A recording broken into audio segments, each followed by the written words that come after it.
Have you ever heard someone say, or maybe you've said, I can't believe it. I was just thinking about you. And there you are.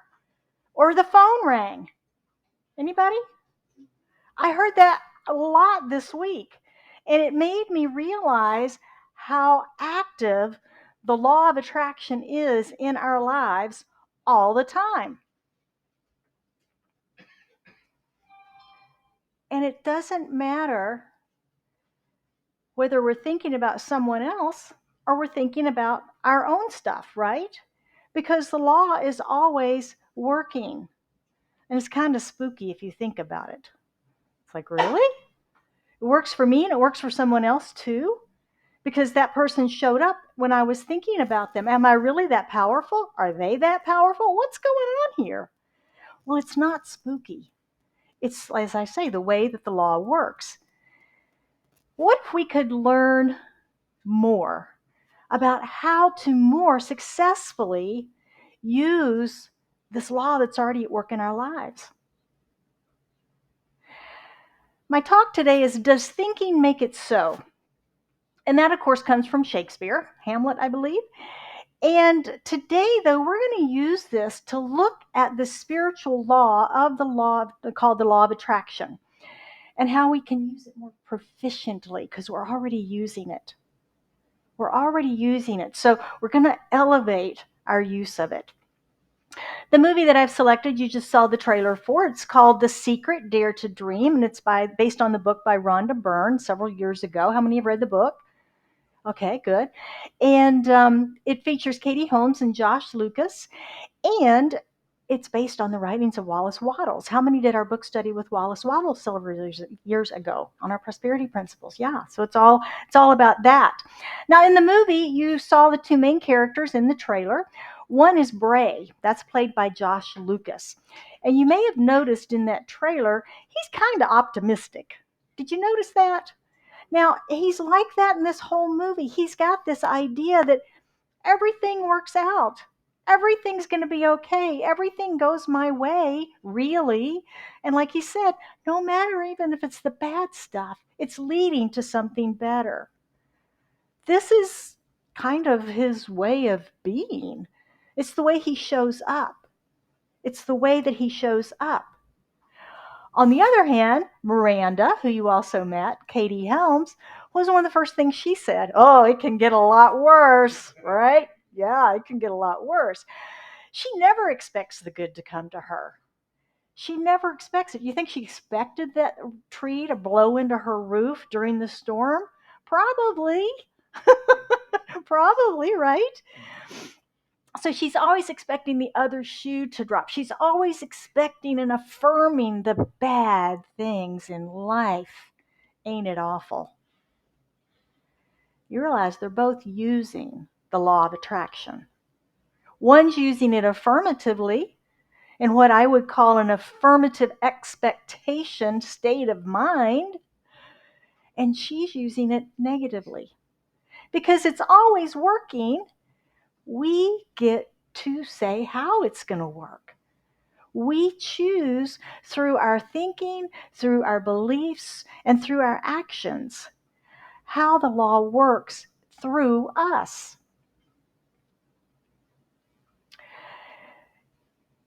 Each one of us, everybody in this room, everybody on the planet, has what's called a mental atmosphere.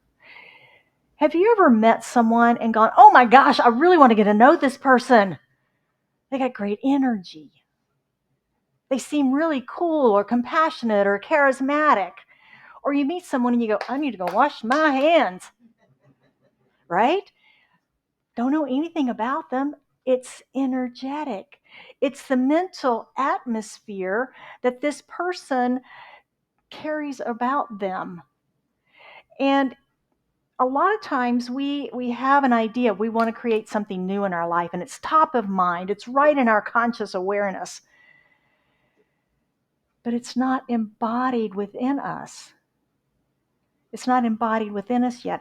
And our ability to use this law is not based on this surface stuff and the happy face that we put on. It's based on the stuff that's deep inside of us.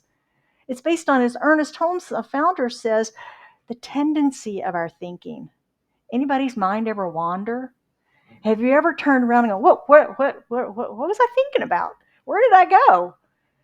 Have no idea what we were thinking about. We have to bring our awareness back. We haven't seen anything in front of us for the past seconds or moments because we've wandered off. We're not consciously present. And whatever's going on there, that's the tendency of our thinking. Are you a worrier? Do you fret about yourself or others or situations in the world? Where do you go? What is that tendency of who you be at those deepest levels? So it's not as important what we are objectively saying as it is what we are subjectively believing. That is what activates this law of attraction in our lives. Now you may be thinking, no, wait a minute. We talk about this affirmative prayer stuff and that we can change our lives through this, and we can. But we have to work the whole system, don't we? We have to work the whole system. We can't just use our willpower. Willpower is like sprinting. Willpower burns out. We can't keep surviving and living off of just willpower.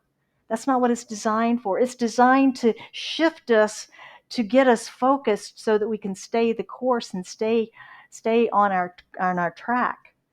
But it's not designed as a way of living. Anybody ever gone through burnout in a career? Yeah, you know that feeling.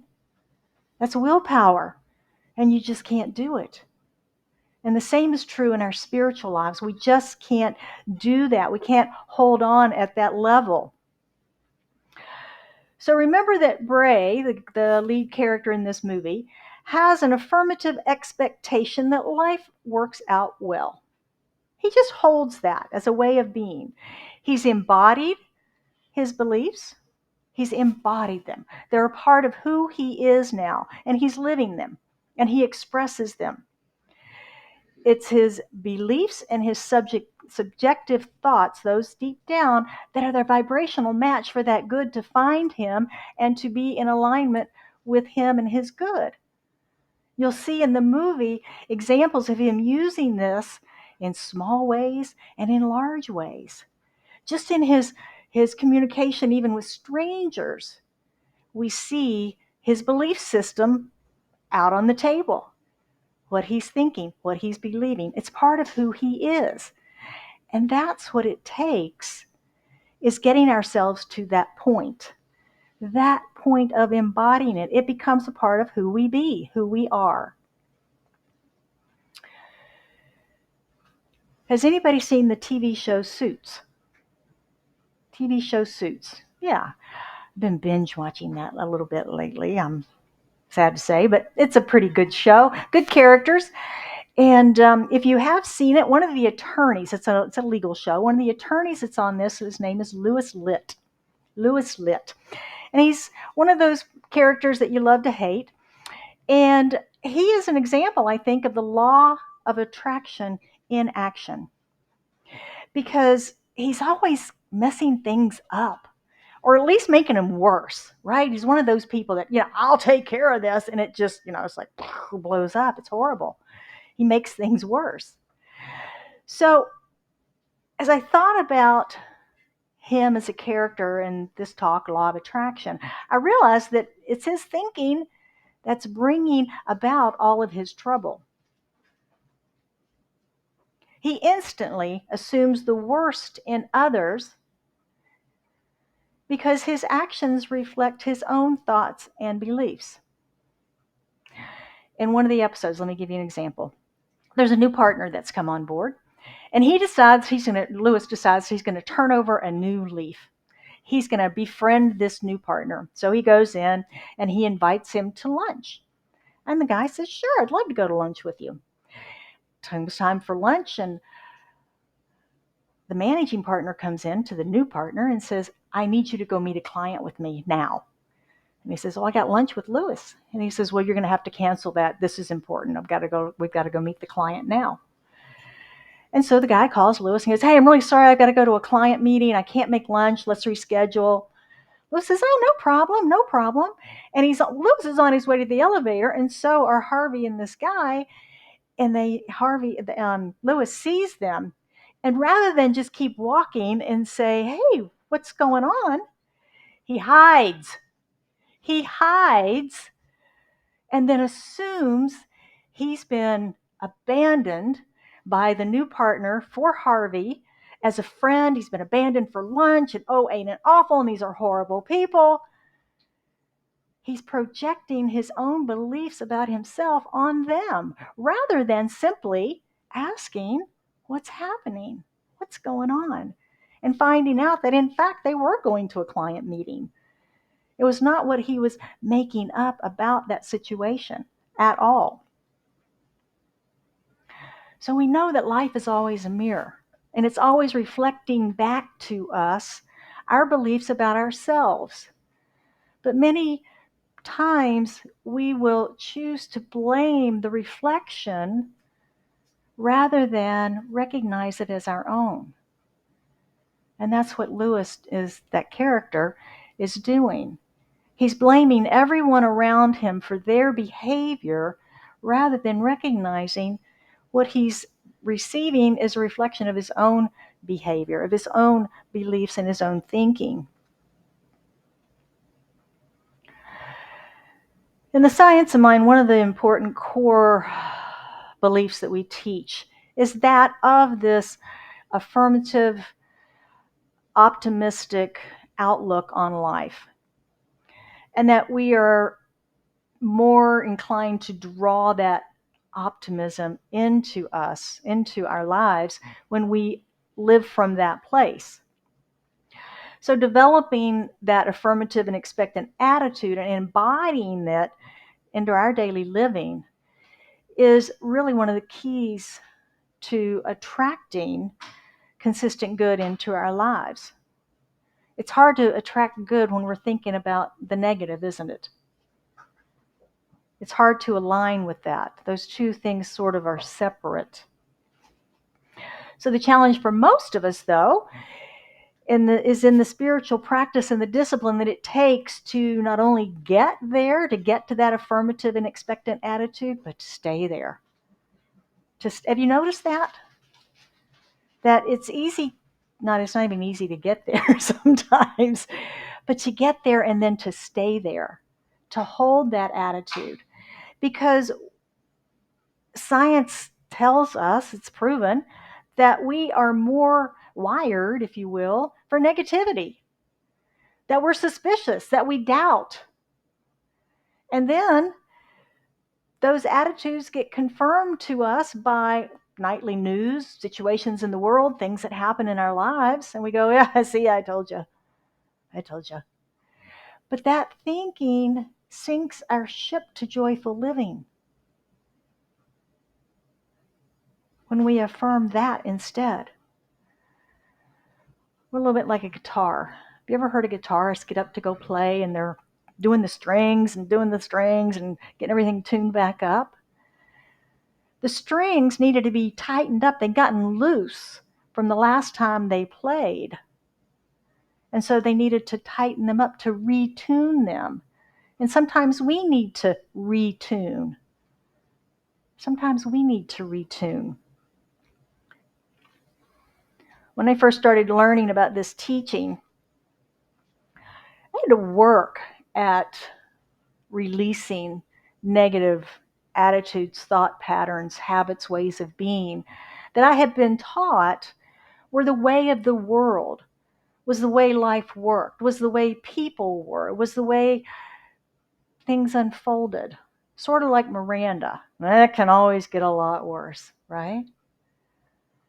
And so I had to, like I say, I had to work at that. It took practice, it took study, but I was encouraged by what I was experiencing as I went through that process. Good things were starting to happen. Life was starting to be better. more abundant, more joyful. So I kept going with it. I kept going.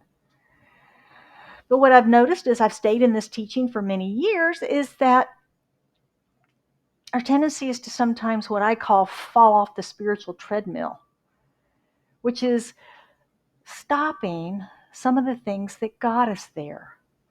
Stopping our practices, maybe not meditating as long, maybe not meditating as much, maybe no longer reading the depth of material and study that we used to, maybe not going to service every week, maybe not whatever. That we're just not as in tune as we perhaps were as we were learning and excited and enthusiastic about the teaching. We may fall back into negativity. We may fall back into lack thinking. I don't know if that's ever happened to you, but I've sometimes caught myself in those behaviors, becoming more negative, becoming more doubtful of prosperity or flow, becoming more critical. You remember last summer we did a complaint-free world and we had our bracelets that we switched? Remember that? I primarily did that because I needed it. I needed it. I recognized that I had become a complainer. And it started in my head. Complaining didn't come out of my mouth, came in my head. Then it started coming out of my mouth. And I knew I had a cycle I needed to break. And so I wanted you to come along with me. So we did the book. Thank you for playing. The interesting thing about that was the second time I've done that work. I had fallen off the treadmill of being complaint free. So I had to get back on it. I had to read the book again. I had to wear the bracelet. What did I wear that? 90 days, I think, this time? Yeah. Yeah. So sometimes we have to do that. We each have to find the spiritual tools and practices that will support us through our journey of life's ups and downs. Does anybody in this room have a life that has no downs in it? Please see me. Tell me how you're doing it. Excuse me.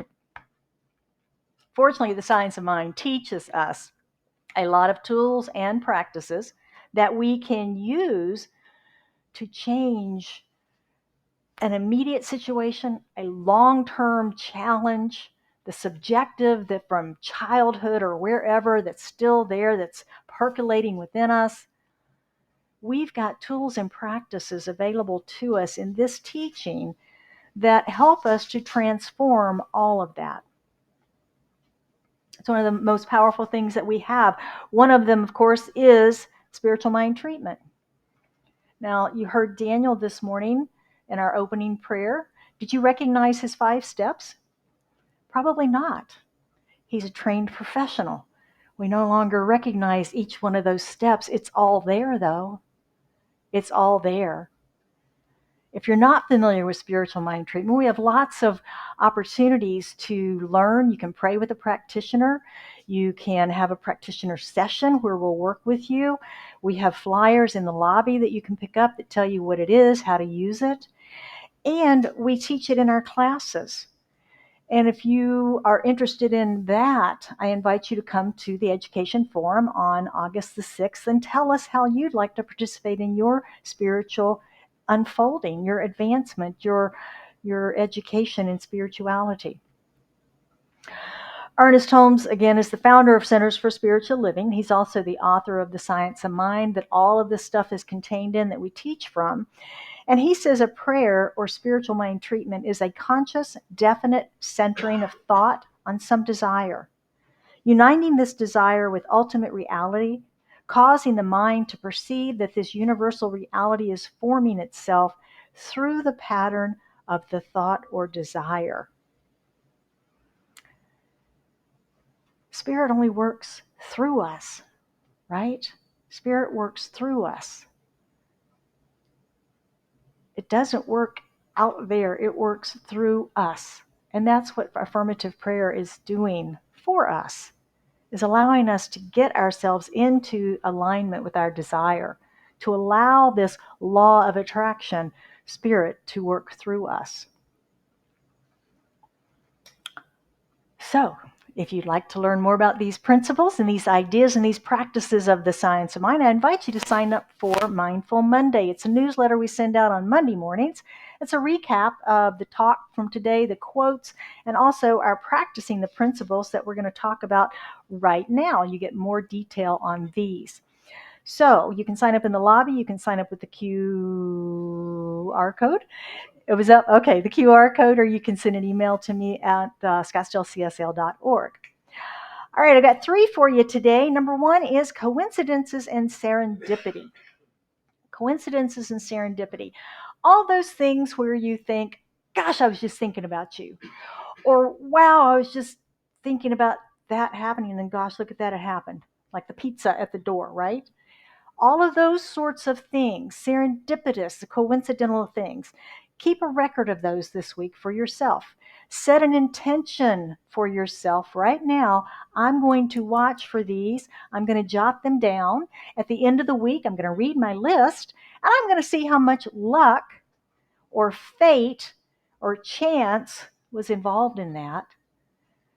Or can I see where the law of attraction is working in my life? Can I see it represented in these coincidences and serendipities in my life? I'm going out of town this week, and I was getting my stuff kind of organized, my books and my notebooks and things that I always take. And one of them was a journal, and I happened to open it up this morning, and I noticed that there was a list in it from April of 2022 of 5 things that I wanted to see achieved in my life, desires that I would like to see expressed. Honestly, I forgot about them. Every one of those has manifested. Every one of those has manifested in the past, 13 months, 15 months? So these exercises that we do really do work. They really do work. Number 2, where are your actions a reflection of your thoughts? Where are your actions a reflection of your thoughts? Are you kind? Are you merciful? Are you compassionate? Are you seeing kindness, mercy, and compassion come back to you? Are you assuming that that distracted driver that cut us off in the freeway is out to get us, to harm me, to do it personally because they don't like me? What are we assuming about others, and are we seeing the reflections of ourselves there? Number 3, where have you fallen off the spiritual treadmill? What area of life may you have fallen off the spiritual treadmill? Complaining, judging, gossiping, lack thinking, negative attitude. What tools are available to help us get back on, get back up, get back on? Lots of them, right? Make an appointment with a practitioner for a session. Invite a prayer partner. Read inspiring books. Begin or start a meditation practice. Change your meditation practice. Use your journal. Practice visioning. Sign up for Ray's visioning this in August. Take a class, take a workshop. We've got a couple of those coming up here. Whatever tools and practices, use those to get back up, get back on the spiritual treadmill. Tuning our negative thoughts and attitudes to affirmative ones aligns us with the harmony of good, the harmony of God. And it tunes our vibrations to ones of successful living. And that's what we're here for, right? Is to live life more successfully. And that's what we teach in our center. Ernest says, as we replace fear with faith, we trigger the law of attraction, which draws to us the desires of our hearts. New patterns of love and light become habitual and crowd out the old patterns which are based on fear. I love this quote. The first part of it in particular, we replace fear with faith. When we're in the negative, we're likely in fear, aren't we? We're likely in fear. We're focusing on what we think might happen. We're focusing on the negative things that might come. We're focusing on tomorrow in most cases rather than focusing on right now. So moving that to faith, faith in our source, faith in who we are as spiritual beings, faith in this teaching and the way that it works and these universal laws that work through us and for us. Transforming those fears to faith truly activates. I'm going to disagree with Holmes. The law of attraction is already activated. It's activated with that fear. So do you want it activated with the fear, or do you want it activated with your faith? All right, so it is. And now it's your turn. What is on your mind today that you would like to talk about the law of attraction? Well, thank you, Lee. No questions? I left a lot out. How does the law of attraction work for somebody else? So, like, I have a son that has all kinds of icky issues, and so I'm really positive for myself. How am I moving that law of attraction to him? Well, he's already using it because it's already working through him based on his belief system that he's holding right now, right? It's not good. I didn't say that. Maybe not. Maybe not.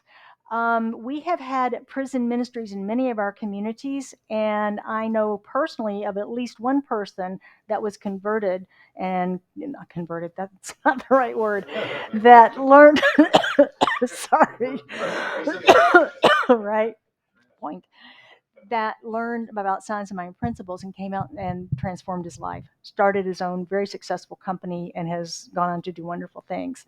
So, we all have our own paths, and we don't know what's on someone else's path. And I know it's hard and painful for Mom. I know. Particularly when you know what you know, but he doesn't know it yet, and he's got to find his own way. So all we can do is love him, pray for him, and support him, and give him lots of Signs of Mind magazines. Thank you. You're welcome. Excuse me. Okay, so the law of attraction has really been tripping me up lately. I did a whole thesis on it. But so a few weeks ago, I had something happen where I woke up in the morning and I had this like deep gut feeling that something was going to happen, right? Um, and then I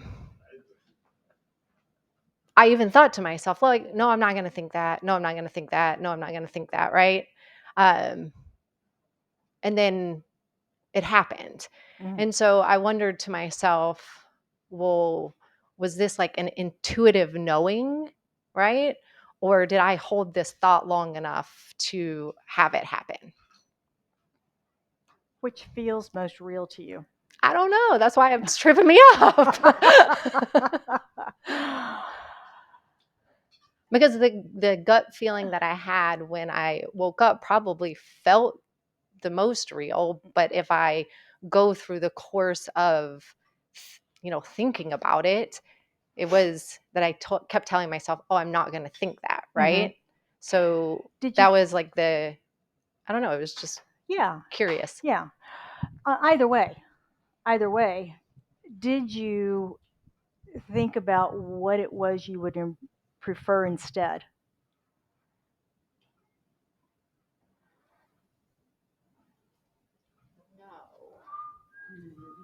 Because that would be where I would go with something like that. Yes, I did. I'm sorry. Yes, I did.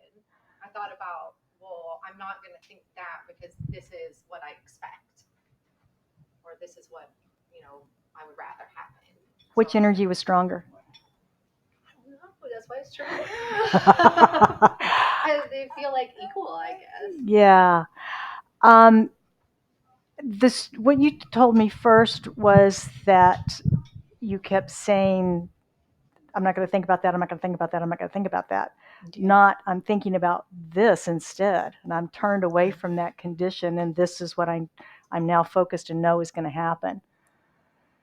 And that's what we teach, is that we turn away, we recognize the condition, whatever it is, if it's in existence or if it's something that we fear, we recognize it. I see you over there, but I'm going to focus over here because this is what I'm calling in with more energy, my emotion, my knowing.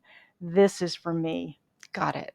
And So I when allow that that to dissolve with no energy. okay. So the gut feeling, it wasn't like an intuitive knowing that the thing was going to happen. You just then turn away from it and expect what you want to happen. I'm sorry. I'm like, I'm scared. I never mess with my intuition. If I get something that I know is my intuition, which I've gotten used to over the years to know what that is, I don't turn away from it. I trust it. But, if there's something I can do to prevent that, I will do so. But I also do my prayer work that's what I'm focusing on instead. And I'm allowing no energy to be attached to that. Because my fear, if I'm fearing that's going to happen, that fear is a lot stronger than this energy to begin with. So I've really got to build this up to let this fear energy go away. Fear is a very strong emotion. thank you. You're welcome. Anyone else?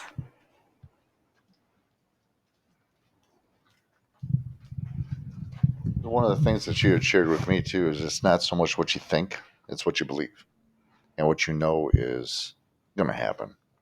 Um, I had spent a lot of time with my transitioning, um, and it was like I had to figure out what I wanted first. And then, as I'd mentioned before, she had said, go ahead and not figure out the exact job that you want, but what you want to feel, what you want to experience, and what your responsibilities are. And that's what came through. So for me, it was getting out of my head of thinking and actually believing and setting that as already existing. Thank you, Stephen. Whoops, careful. Thanks, Joe.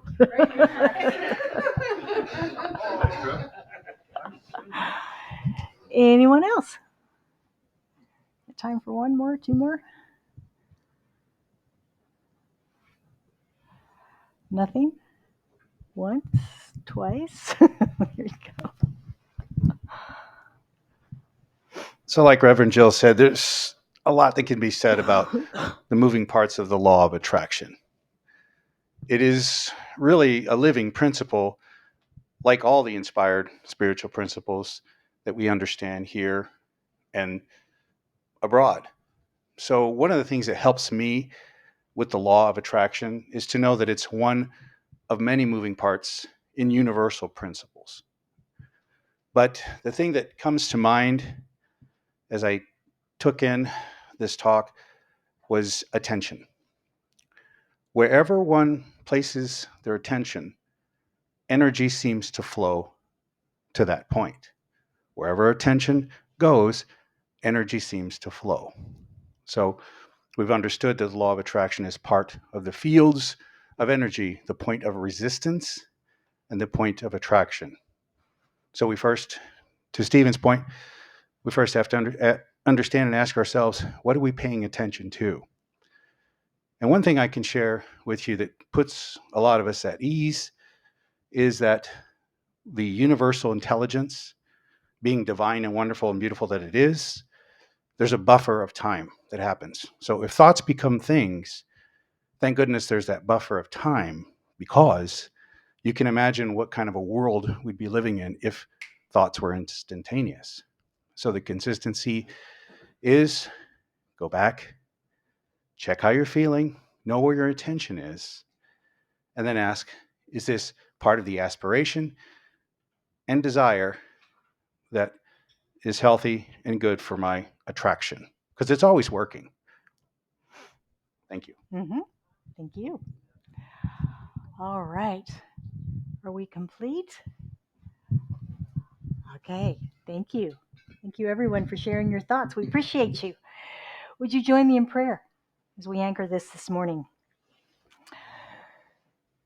As we go within, we recognize that there is one infinite source of all that is.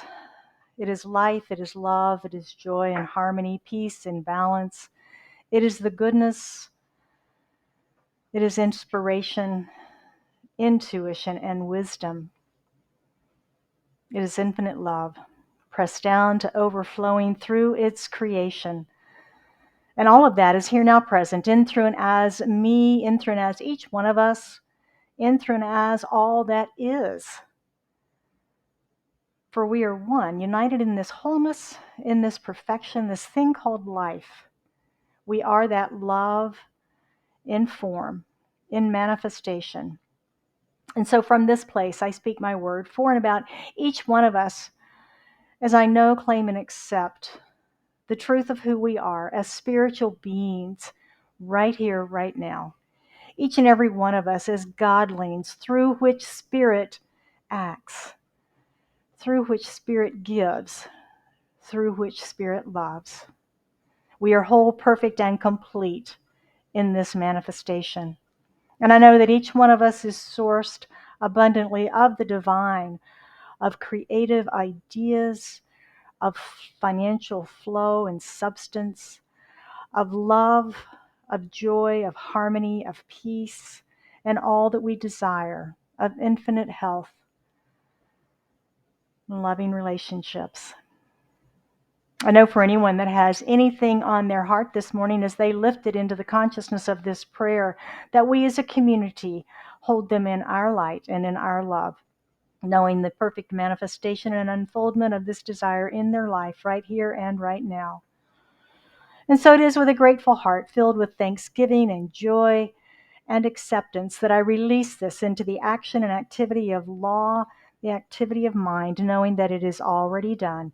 For this word spoken is this word made manifest. And we affirm that together by saying, and so it is.